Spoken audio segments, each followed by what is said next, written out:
a time for us. Someday there'll be when chains are torn by courage born of a love that's free. A time when dreams so long denied can flourish as we unveil the love we now must hide. Awit ng pag-ibig, A Time for Us, isa pong magandang tema dahil sa Romeo and Juliet, the time was against the lovers. So sabi nila, we must hide this love now. It's not a time for us. And hopefully, a time for us will happen. Isang realidad tungkol sa panahon. Parang sinabi nila sa sarili nila, this is not the time for us. So kailangan lay low, let's be easy, and let's not attract too much attention to ourselves. It's a good question. Is it a time for us? Is it a good time? Or what is the present time good for?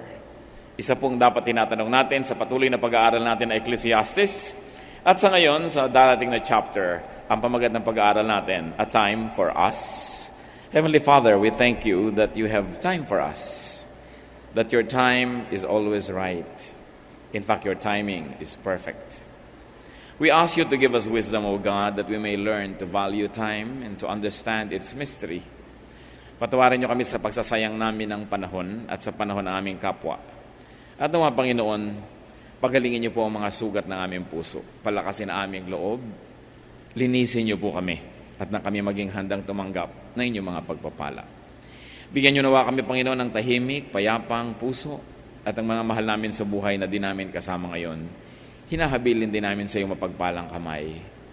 Panginoon, pagpalain niyo rin po sila. Ilayo niyo kaming lahat, magkakasama man kami o hindi, sa gawa ng mga masasamang tao at masasamang espiritu. Palakasin niyo po ang aming katawan, buksan ang aming mata, ang aming tainga, nais naming tumanggap ng pagpapala mula sa inyo. Kayo po ang maging tunay na tagapagsalita, O Diyos. Gamitin niyo lang inyong lingkod.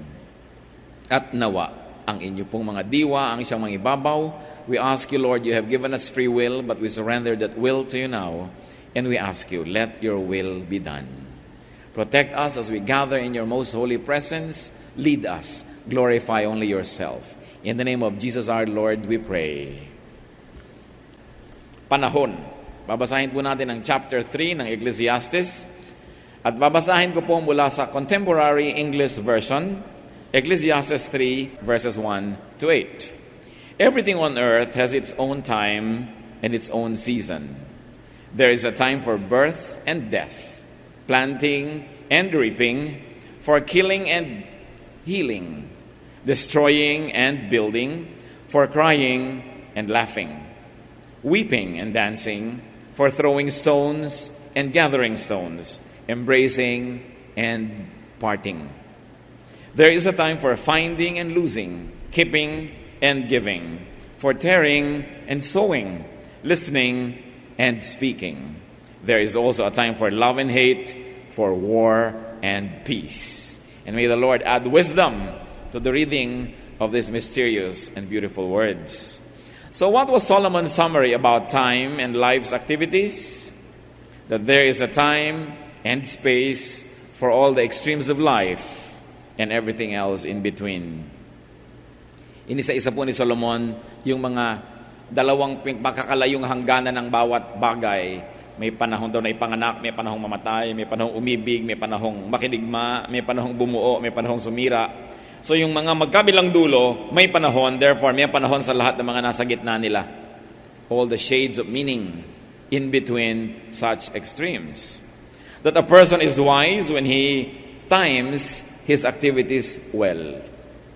Kung may tamang panahon para sa lahat ng tamang bagay, ang matalinong tao ay yung gumagawa lang ng tamang bagay sa tamang oras. O kaya ay itinatama ang oras ng maging mga tamang dapat gawin. A person is wise when he moves according to time or according to the times. When he flows with time and not contradicts it. When he benefits from time and timing and is not punished by it. A person is wise when he does not miss good timing and when he does not waste time. And a person is wise when he will not be surprised by life's twists and turns, by reversals, by changes. Kung sa simula pa lang ng buhay ay ating dinidibdib na may oras ang lahat ng bagay, hindi tayo magugulat na iba-ibang bagay ang dumarating sa iba't ibang panahon. At hindi tayo mawawala ng direksyon, ng pag-asa, ng lakas kung naiiba man ang mga bagay, sapagkat sinabi na bawat bagay ay may panahon, therefore sa bawat panahon ay may bagay, kaya sa pagpapalit at pag-usad ng panahon, magkakapalit-palit ang mga bagay. Ang dapat lang, handa ang tao na maunawaan ito. Na tayo ay umagos kasabay ng paglakad ng panahon at hindi natin ito salungatin tulad ng isang taong lumalangoy laban sa agos. Kundi tayo ay sumasakay sa takbo ng panahon. Because no condition is permanent. Yan ang isang conclusion. May time daw to be born, may time to die, so yung physical life is not permanent. May time to love, may time to hate, so even love is not permanent, and even hatred is not permanent. Time and life shuttle between extremes. Mula sa pinakamadilim na gabi hanggang sa pinakamaliwanag na tanghaliang tapat. Mula sa mga pinakamaiinit na klima hanggang pinakamalalamig na klima sa iisang lugar. Mula sa mga pinakatuyong mga panahon hanggang pinakabasang-basa sa ulan ng lupa, ang lahat ay nangyayari. So enjoy the moment. And if you cannot enjoy the moment, at least survive the moment. Kung meron pong nangyayari sa ating buhay, mga kapatid, ang dapat natin itatanong, enjoyable ba ito? Can I enjoy this? If I can, I will enjoy it. But if I cannot enjoy it, I should expect that it too will happen. Therefore, by God's help, I will survive it. So, ikinakasal ka, enjoy na enjoy ka. Ngayon, naghiwalay kayo, you will survive it. Sabi mo, kung hindi ko ma-enjoy ang isang bagay, palilipasin ko lang ito. Parang bagyo, kung hindi ako pwedeng lumabas ngayon dahil lumilipad ang mga bubong at natutumba ang mga puno, palilipasin ko lang ito. Mas malakas ang bagyo, mas mabilis dumaan, mas madaling matapos. Ano ang mga bagyo ng buhay nyo ngayon? Kung hindi nyo ma-enjoy, survive it. Because it will never be permanent. Walang permanenteng bagay. At maganda po sinasabi natin sa ating sarili kung tayo nahihirapan, this too will pass. Lilipas din ito. At kung kayo naman ay masayang-masaya, bidang-bida, inyong-inyo ang buong mundo, sabihin nyo ring lilipas din ito. Hindi ako dapat mahibang, hindi ako dapat maging mayabang, hindi ako dapat maging self-centered kasi lilipas din ito. Kukupas din ang aking ningning, maluluma din ang aking tropeo. Next year may iba ng panalo, hindi na ako ang bida, matatapos din. Kahit kayo beauty queen, magiging di kayong former beauty queen. So walang permanente. Yan ang nakatakda sa panahon. Ecclesiastes 3:9-11. What does the worker gain from his toil? I have seen the burden God has laid on men. He has made everything beautiful in its time. He has also set eternity in the hearts of men, yet they cannot fathom what God has done from beginning to end. Ano daw po ang napapala ng gumagawa? Wala naman. At isa daw napakabigat na pasanin ng tao na ibinigay ng Diyos. Ang Diyos ay isinali ang tao sa issue ng eternity. To go back to the verse 9, sinasabi dito ni Solomon, people gain nothing from their hard work.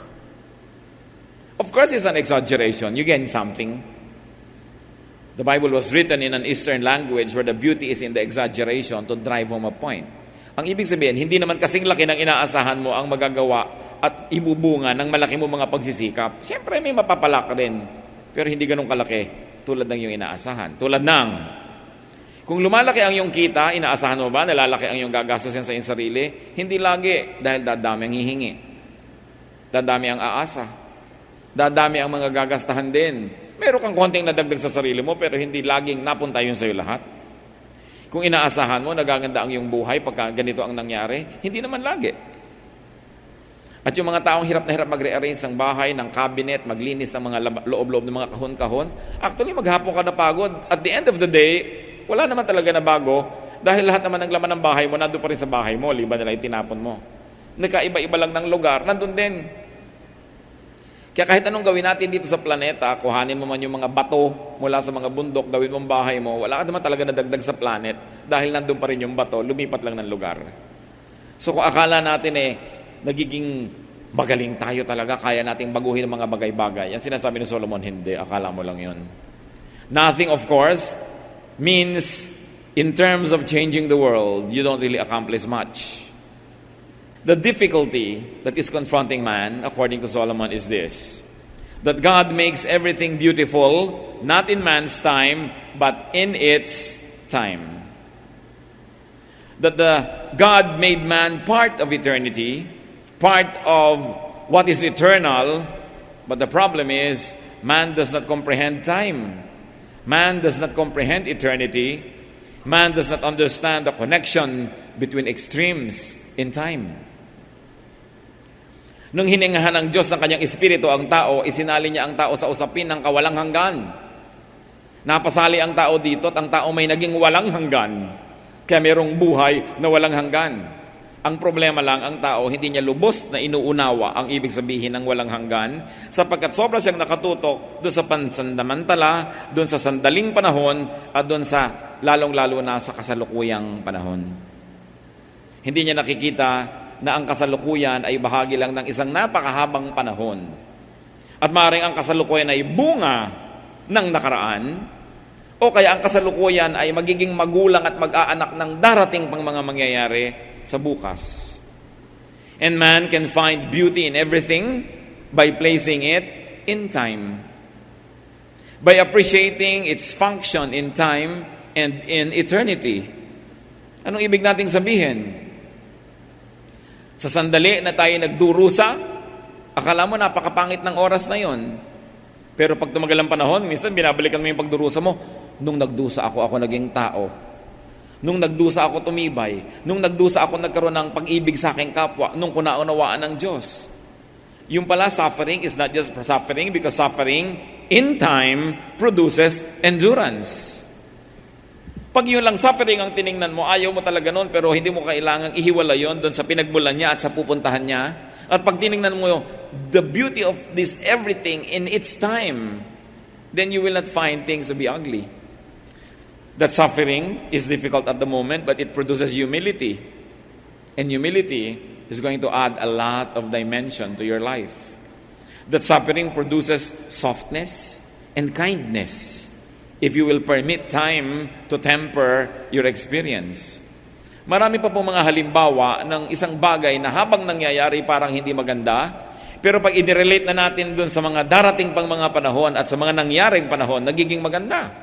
Halimbawa, merong sakit na dumating sa iyo, merong hirap, merong parusa, pero pag tiningnan mo, ay bunga ito ng mga kamalian ko noon, at nagkakaroon ng balancing act ang Diyos, ang buhay, then you will know, well, it is right for me to suffer.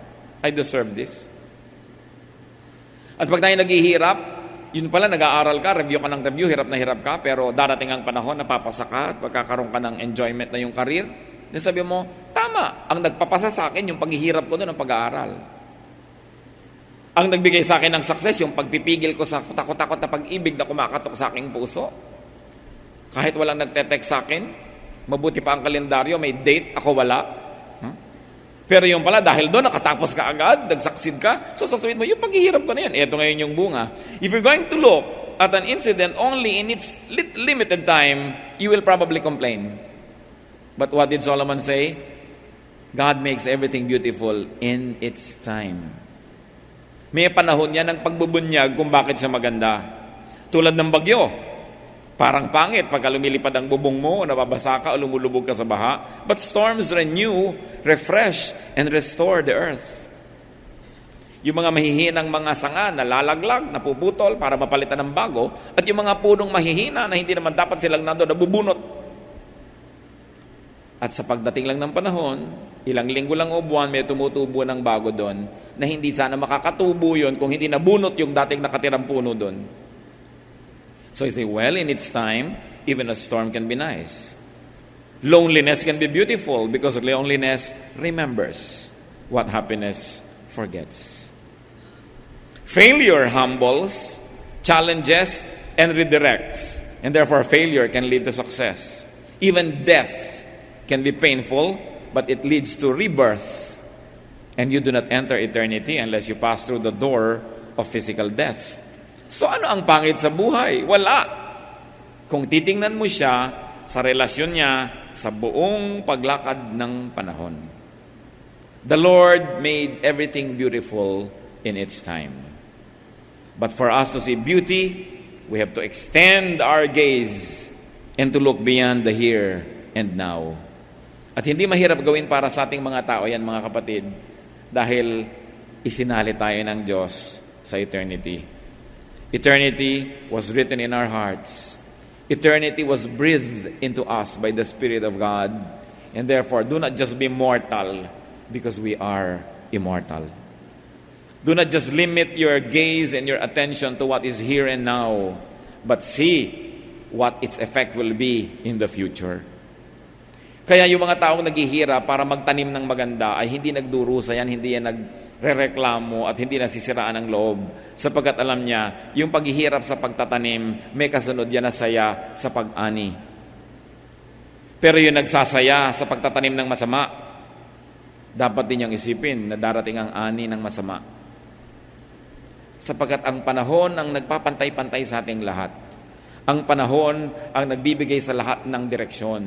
And it is time that really puts all of us on the same plane. It's only a matter of time.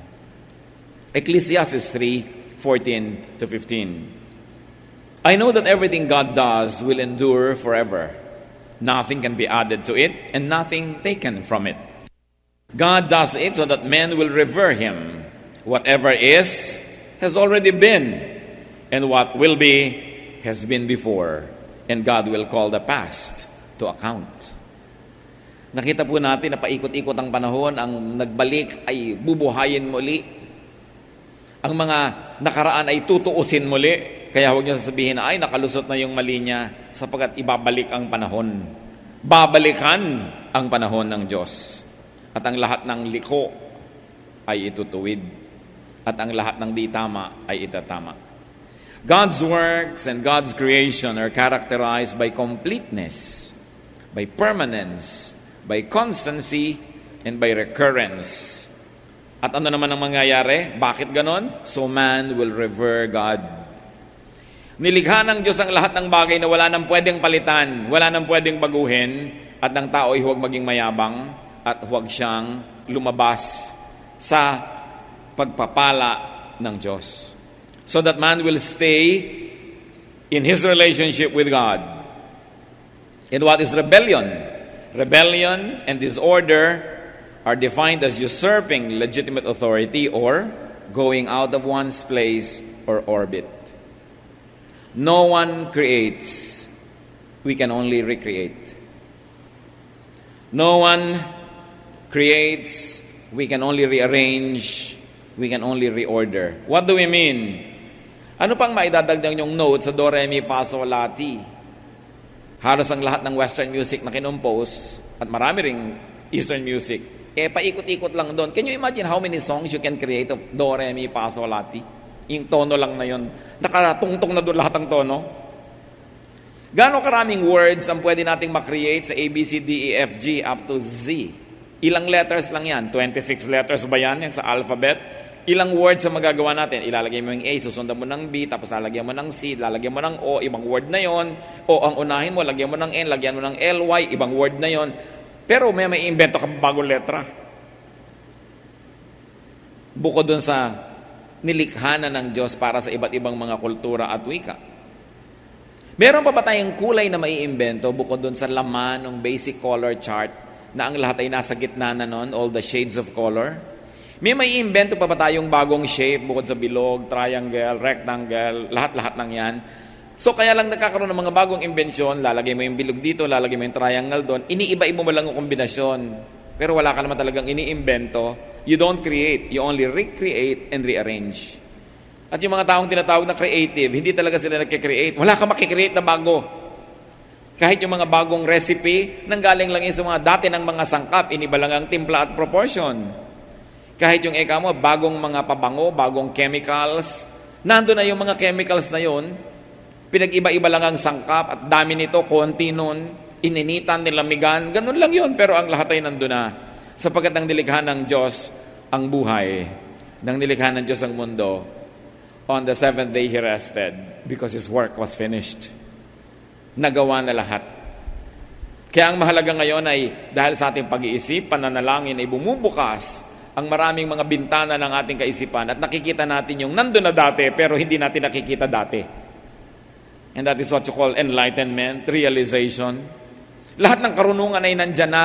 Ang tanong lang ay, alam mo ba yun o hindi? At paano mo kinocombine ang karunungan para gumawa ka ng isang buhay? Napakahalaga. But nothing is, and nothing can be new beyond God's original creation. Mga sama-sama at sari-saring observation ni Solomon na isa-isa rin nating sinusuri sapagkat sunod-sunod na lumabas doon sa chapter na binabasa natin. Kuminsan related sila sa isa't isa, malinaw ang relasyon, kuminsan man hindi. Pero may relasyon din yan kung ating aarokin.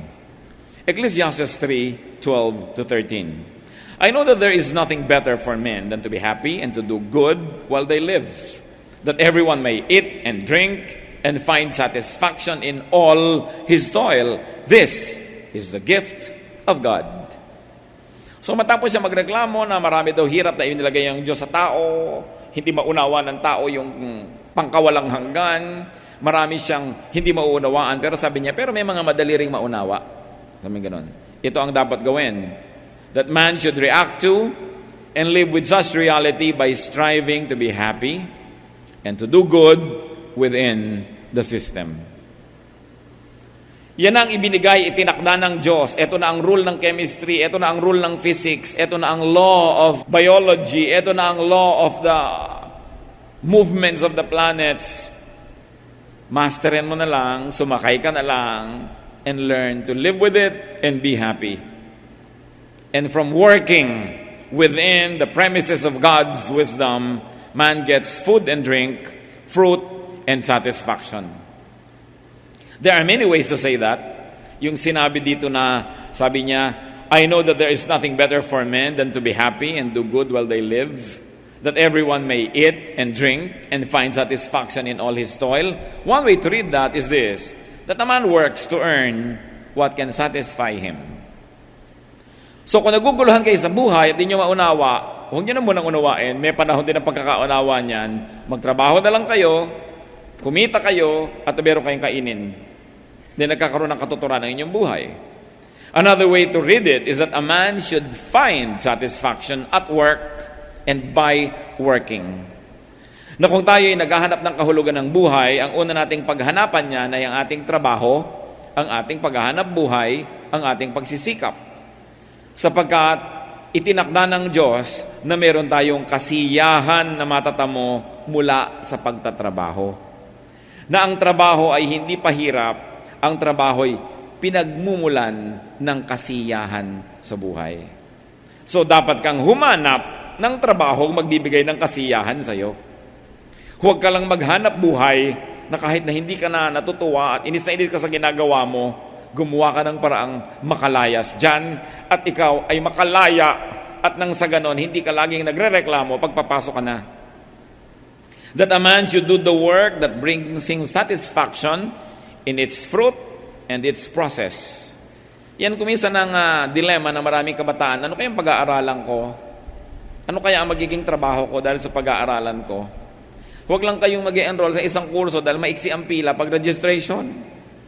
O kaya malaki yung quota at tatanggapin kayo. O kaya yun yung may scholarship. Kailangan kasi hinahanda natin yung ating buhay na ang pupuntahan mo yung magugustuhan mo. Sapagkat buong buhay magtatrabaho ka. Paano kung ang trabaho mo ay di mo gusto? Siguro paminsan-minsan just to survive, pampamatid gutom, Pwede mong patulan ang mga trabaho hindi mo masyadong gusto, pero mag-isip-isip ka kapatid na huwag kang mamalagi doon, gumawa ka ng paraang makalaya sapagkat hindi ka nalikha ng Diyos para torturin habang nagtatrabaho. Dahil ang trabaho ibinigay ng Diyos to be enjoyed. Kaya sabi niya, 6 days you should work. Not to torture you, but so that you derive pleasure from what you do. So one of the best ways to be wise with time, to be wise in spending time, is to spend it doing what you like to do, what you enjoy doing. Pagka ang malaking bahagi ng ating buhay ay nagugol sa paggawa ng di natin gustong ginagawa, nadaya tayo at hindi natin natamo ang kasiyahan na inilaan ng Diyos para sa bawat isa sa atin. Kaya pinag-uusapan natin ang time. What are you doing with your time? Are you enjoying your time? Hindi laging sinasabing malaki ang kinikita mo pero ang masarap, nag-enjoy ka sa ginagawa mo at buhay ka naman. Kasi kahit ang laki-laki ng kinikita mo pero nagdurusa ka, hirap na hirap ang iyong loob, hirap na hirap ang iyong katawan at maaga pa lang ay mamamatay ka na tuloy, it's not worth it. So do the work that produces and satisfies your needs. And after every work, you know, what God said, nung nagkikreate siya sa Genesis, sabi niya, it is good. And after God did this, He said, it is good. Kapag meron kang ginawa na tingnan mo, pagkatapos mong ginawa, sabi mo, it is good. Hindi yung gusto mong ibalibag, itapon at gusto mong takpan dahil hindi mo siya ipinagmamalaki, hindi ka natutuwa sa Kanya. Therefore, that is not the work that you should be doing. Remember, because of economic reality, sometimes we are compelled to do something we don't enjoy. But, always keep in your mind, babangon din ako, lalaya ako dito, hindi ko tatanggapin itong ayaw ko na ito all my life. Iisa lang ang buhay dito sa mundo na ipinagkakaloob ng Diyos. Kahit sabihin mo pang may buhay na walang hanggan pagkatapos, iisa pa rin ang buhay dito. Hindi kayo dapat madaya. Hindi kayo dapat makulong sa isang buhay na ayaw naman ninyo. Kailangan tayong makalaya dyan. Sapagkat sayang ang panahon na nagugugol sa pagdurusa sa halip na sa kasiyahan. Paminsan-minsan nagdurusa tayo para gumawa ng tama, nagsasakripisyo tayo, pero dahil may magandang bunga yun in the end. Pero yung buhay na sinayang, dahil hindi na gumawa ng paraan, anong hinihintay na kagandahan nun? Ecclesiastes 3:16-17, and I saw something else under the sun. In the place of judgment, wickedness was there. In the place of justice, wickedness was there. I thought in my heart, God will bring to judgment both the righteous and the wicked. For there will be a time for every activity, a time for every deed. Kaya yung mga nakukulong sa wikang Ingles, sinasabi nila, I've done my time. Ibig sabihin, nakulong na ako, pinagdusahan ko na yung ginawa ko. Sabi ni Solomon, kahit nakikita ko na napakaraming mga kasamaan na nangyayari, maraming mga kalapastanganan at maraming kamalian, alam ko rin, ang lahat ng ito, babalikan, susuriin, at bibigyan ng hatol. Kaya kung tayo may ginagawang mali, akala natin nakakalusot na tayo, hindi yun totoo. May review ang case. Meron kakaroon ng retrial and hearing. Kahit sa biglang tingin, parang absuelto ka na sa iyong ginagawang mali, babalik ang panahon. And you know, God has all the time in eternity. Ay, kahit isa-isahin niya tayo lahat, may oras siya. At may oras ang lahat ng bagay. Kaya mabuti ng mga kapatid, gumagawa ka ng mabuti kasi habang dumadaan ang panahon, natutuwa ka dahil darating na rin yung panahon ng review, darating yung panahon ng trial and hearing, at muling mabubuklat ang mga mabuti mong ginawa. Kesa sa habang dumadaan ang panahon, natatakot ka na magkabuklatan dahil meron kang dapat itago. Yung gumagawa ng mali, isa pa yan na pagsasayang ng panahon. Bakit po? Ipinahihiram ang panahon sa atin. Sabi sa Bible, a man's life is 70. So 320 years, meaning 60, and 10, meaning 70. Sabi, ang normal na buhay, kung tutuusin, 70 years. Although hindi lahat umaabot doon, at meron namang hindi lahat ay nagwawakas doon, lumalampas pa, pero hindi ka naman siguro magiging 170.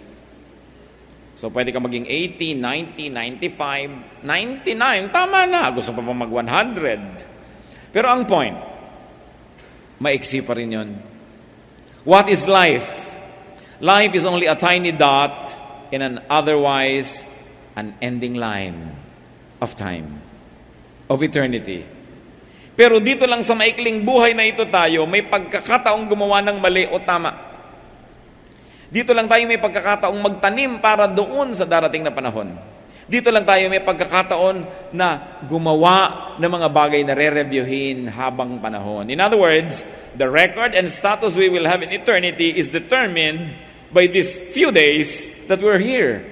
So ang paggawa ng mali ay pagsasayang ng pagkakataon. Dahil pagkakataon na ang bawat oras para pataasin ang ating kalagayan, yung score natin, kung gusto niyong sabihin na score, para pagandahin ang itinatanim natin. Tapos magtatanim ka pa ng pangit, bubuklatin din naman yan, sinayang ang panahon. Kaya dapat lagi, sinasabi natin, I like to respect time. I will do the maximum good I will do and I can do because my life is short. And only this side of eternity will I be able to invest for the other side. Pag nandun ako, tapos na yun. Yung performance ko dito sa earth, yun na yun forever. Hindi na kayang palitan. Parang kung ano yung performance nyo nung elementary, hindi nyo na mapapalitan, yun talaga yung grade nyo. Kung anong performance nyo nung college, yun na talaga, hindi na kayang palitan kahit ano pang gawin mong pagsisirko-sirko. So, yung performance natin dito sa mundong ito, yun na yun. So don't waste time. Solomon observed that there is much injustice and wickedness in life. And he concluded that even injustice and the unjust, even the wickedness and the wicked will have their end and will have God's judgment, all in its time. Natatandaan ko si Julie Andrews sa pelikulang The Sound of Music na naging sikat noong mga 60s and for a long, long time became a classic. Na merong mga magagandang bagay na nangyayari sa kanyang buhay at sabi niya sa kanyang kanta, hindi niya maintindihan kung bakit. Sabi niya, somewhere in my youth or childhood, I must have done something good. Kung bakit ako umaani ngayon. At kung minsan man umaani tayo ng pakla, ng pait, ng mga hindi magagandang bunga, baka may ginawa rin tayong mali. Kasi lahat ng ginagawa natin naka-register. And whenever you do something wrong or something right, you actually turn on a machinery that never stop working like a factory until its product comes out at the end. So pag may ginawa kang mali, i-on mo ang isang makinarya, meron niyang gagawing produkto, hindi yan titigil hanggang hindi lumalabas yung bunga at aanihin mo yun doon sa dulo. Pag may ginawa ka ring tama, aandar din yung makinarya na yan at meron ka ring aanihin. Kahit kailan, hindi pinagsisisihan ang paggawa ng mabuti. Sa katunayan, ang paggawa ng mabuti ang pinakamatalinong paraan ng paggugol ng panahon. Ecclesiastes 3:18-21. I also thought, as for men, God tests them so that they may see that they are like the animals. Man's fate is like that of the animals. The same fate awaits them both. As one dies, so dies the other. All have the same breath. Man has no advantage over the animal. Everything is meaningless. All go to the same place.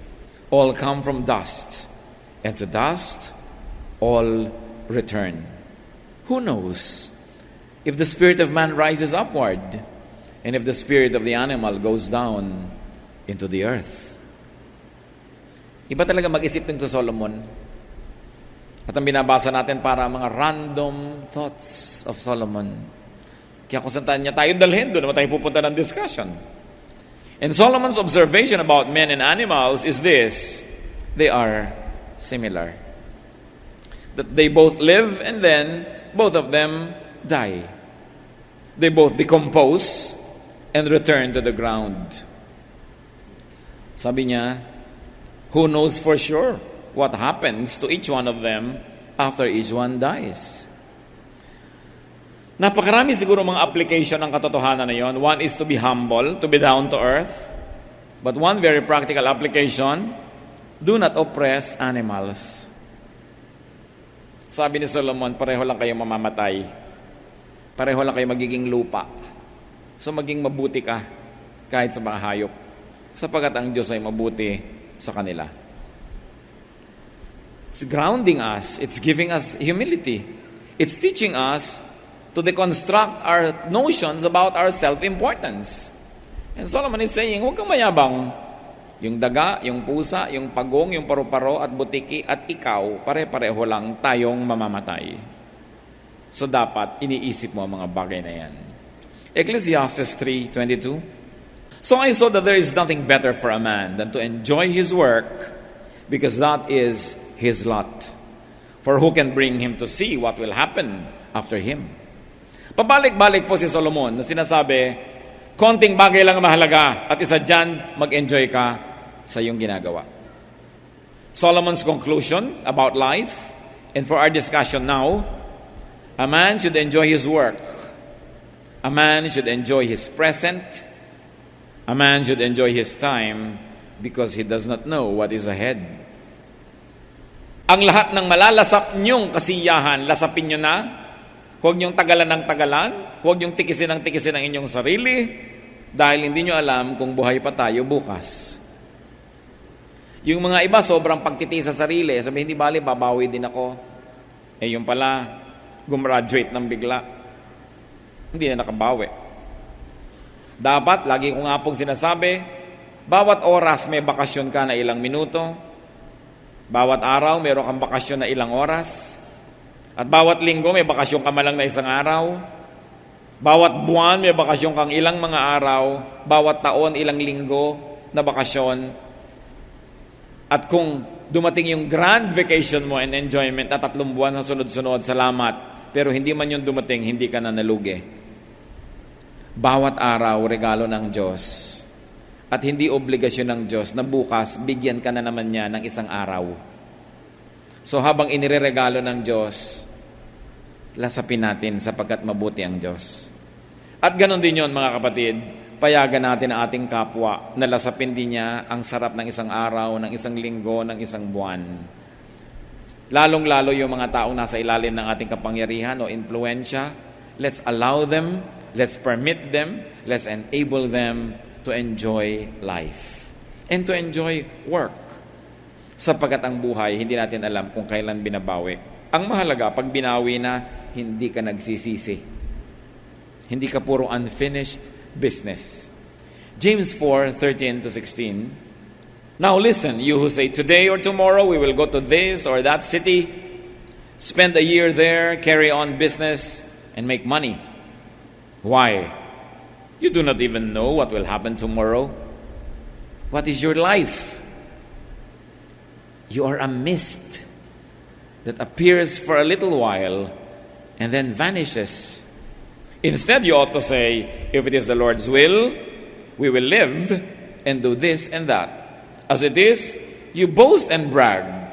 All such boasting is evil. Kayabangan pala yun, yung magplano ka. At the end of the year, magka-grand vacation tayo. Yabang, hawak mo ba yung end of the year? So ang sinasabi natin, kung loloobin ng Diyos at buhay pa tayo, at papayagan niya tayo, yun ang gagawin natin. At bakit mahalaga po na laging sinasabi kong loloobin ng Diyos? Kasi naipapaalala natin sa ating sariling maaaring hindi niya loobin. Na maaaring walang bukas, tapos na. So dapat, ginagawa natin ang mabuting dapat gawin sa iba at sa sarili. Sapagkat hindi natin alam kung ano ang mangyayari bukas. 1 Corinthians 10:31, so whether you eat or drink or whatever you do it all for the glory of God. You see, you're eating, you say, I'll enjoy it for the glory of God. Because God is good to provide me with such nice food. Natutulog ka, sabi mo, I'll sleep with feelings and enjoy it. Bakit po mali ang buhay ng maraming tao? Sa oras ng tulog, hindi natutulog. Kaya sa oras ng gising, dun aantok-antok. Baligtad ang panahon. Ang gabi ginagawang araw, ang araw ay ginagawang gabi. Kaya hindi na magtama-tama ang buhay. Magpipiknik, ang dami-daming ginastos, hirap magpipiknik. May nasabi lang na mali yung asawa o yung kapatid, magtatampo na, Magdadabog-dabog picnic. Panahon ng pagsasaya yun, ba't ka gumagawa ng lungkot? Kasalan, ngalngal na ngalngal yung nanay, ayaw kasi sa magiging manugang. No? Pagkakasalan na, ayan na, mahalin mo na, tanggapin mo, dahil wala nang magagawa. Kitang-kita mo sa mga video, mukhang bakoko yung nanay. Nakaganon. Alam nyo yung bakoko, yung isdang nakasimangot. Tuloy lahat ng picture, nahihiya siyang tingnan. Pag naman nagkaapot, nagkaganyan, mahal na mahal natin yung manugang kung lumaon. Mamahalin mo rin lang, agahan mo na. Kasi hindi mo na naman maiiwasan yan. Maraming mga tao, hindi marunong mag-timing. Magtatrabaho, oras ng trabaho, lakwatsa ng lakwatsa. Oras yun ang trabaho. Naiinis at nagtatrabaho, at tanggalan mo naman trabaho, iyak-iyak. Pila na naman dito, pila dun, parang bubuyog, laging nasa beeline. Bakit hindi kung oras na ganon-ganon? Oras na masaya kayo mag-asawa ko minsan, lalabas kayo, birthday niya, birthday mo, magtatampo si babae, maghapon ng ayaw kumain, ang mahal-mahal ng pagkain, hindi makain. Oras ng kainan yun, ba't ka magmumukmok? In other words, itama-tama ang arte sa panahon. Don't spoil your fun and people's fun just because of your moods. You know, moods can be disciplined. Yang mood, arte lang yan ng tao. At mas may makapangyarihan, mas nabibili ang arte, mas dumadami yung mood. Hindi nyo ba napapansin yun? So, kailangan sabihin nun, I'll cooperate. This is a time to be happy. It's a time for loneliness, for instance. Yung iba naman, kung kailan nasa lamay, doon ngis-ngisan ng ngis-ngisan, hampasan ng hampasan. Gusto mong pandilatan na, lamay to. Wala sa lugar. Ang mga estudyante, oras ng klase, nasaan? Nasa mall.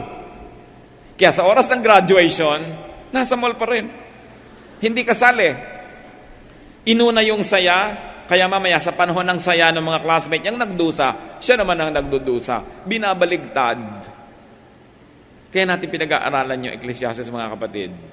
Matuto lang tayong sumabay sa hinihingi ng panahon. Marami tayong mga lungkot na mawawala at marami tayong mga kasiyahan na dapat ay malalasap. Sabi, ano man ang ginagawa mo, ariin mo na yan ay regalo ng Diyos. Mahalin mo yung ginagawa mo, enjoyin mo yan. Sapagkat wala ka namang magagawa, ginagawa mo rin eh. Mayroong mga nagtatrabaho, hinahampas-hampas yung makinang ginagawa, kakainis itong ginagawa ko. Mahalin mo ang ginagawa mo at kung talagang ayaw mo yan, gumawa ka ng paraan, gumawa ng iba. Because you do not glorify God by not enjoying what you do. So sasabihin mo, hindi ko naman maiiwasan, naging kontra ko na to, gagawin ko to ng 6 months, gagandahan ko yung mood ko, gagandahan ko yung trabaho ko, at ituturing kong ginagawa ko ito para sa Panginoon. At pag ginawa natin yon, mga kapatid, kung sa una man ay ayaw nyo, siguradong mapagpapala tayo at makakakita kayo ng kasiyahan. Colossians 3:23, whatever you do, work at it with all your heart, as working for the Lord, not for men. Sa biglang tingin at nakakadaya, akala natin we are working for men kasi may supervisor, kasi may manager, kasi may mga amo tayo na nagbibigay sa'yo ng parusa o gantimpala. Pero hindi naman talaga sila ang umimbento ng trabaho. Ang Diyos ang umimbento. Nung creation, sabi niya, 6 days you shall work. You will always work because that is how I will bless you through your work. That's how you will find value. That's how you will create wealth. That's how you're going to be amused and entertained. That's how you're going to be fulfilled. You're going to work. So whatever work you find to do it as unto the Lord. Then you will never waste time. Aming Diyos, salamat sa mga paalala niyo sa amin. Kung meron po kami mga pagkukulang sa panahon, ituro niyo sa amin. Kung may mga tama kaming dapat gawin na hindi namin nagagawa, imulat niyo po kami. At kung meron naman kaming maling ginagawang dapat ay tigilan, turuan niyo rin po kami. O kaya, Panginoon, kung meron kaming ginagawa na wala sa panahon, matuto po kaming maghintay. Lord, this is something that we cannot teach one another, but only you can teach us. Correct timing. Teach us. Teach us. Patuloy tayong magbulay-bulay. Siyasatin natin kung meron ba tayong dapat ginagawang di natin ginagawa, o kaya may hindi dapat gagawin na ginagawa naman. Tama ba ang bilis natin o sobrang bagal? is what we are doing being done at the right time?